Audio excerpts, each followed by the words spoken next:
Ladies and gentlemen, the very word secrecy is repugnant in a free and open society, and we are, as a people, inherently and historically opposed to secret societies, to secret oaths, and to secret proceedings. We decided long ago that the dangers of excessive and unwarranted concealment of pertinent facts far outweighed the dangers which are cited to justify it.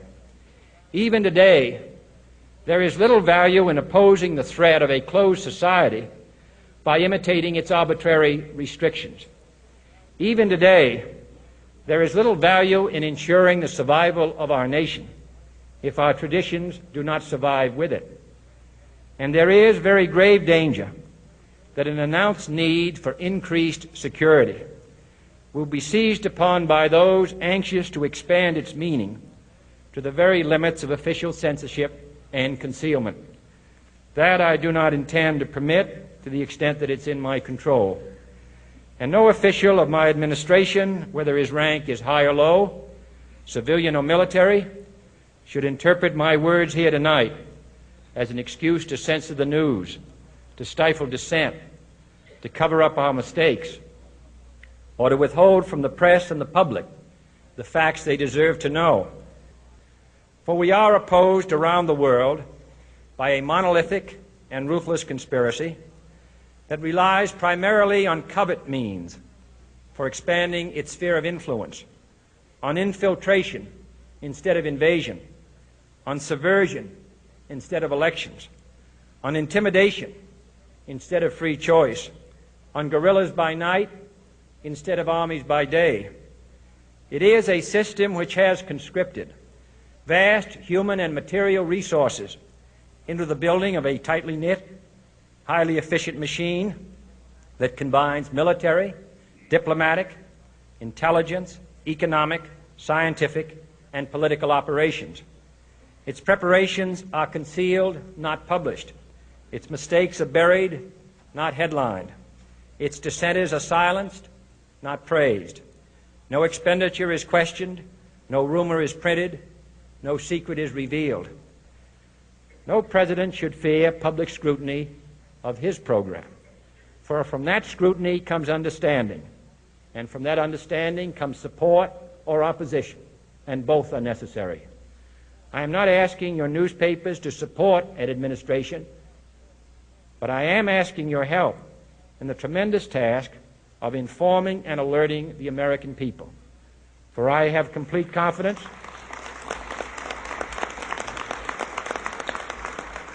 in the response and dedication of our citizens whenever they are fully informed.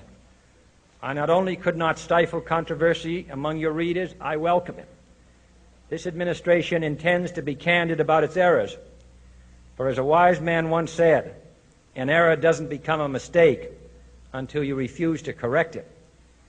We intend to accept full responsibility for our errors, and we expect you to point them out when we miss them. Without debate, without criticism, no administration and no country can succeed, and no republic can survive.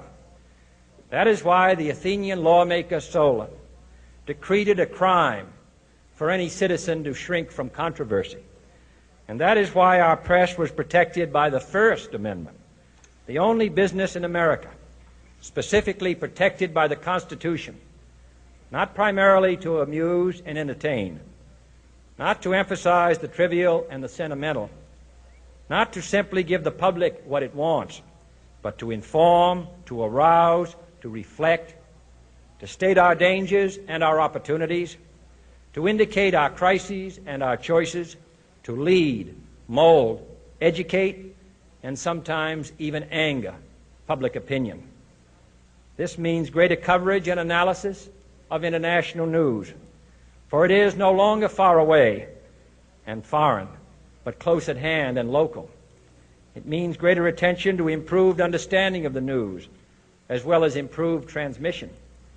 And it means, finally, that government at all levels must meet its obligation to provide you with the fullest possible information outside the narrowest limits of national security. And so it is to the printing press, to the recorder of man's deeds, the keeper of his conscience, the courier of his news, that we look for strength and assistance, confident that with your help, man will be what he was born to be, free and independent.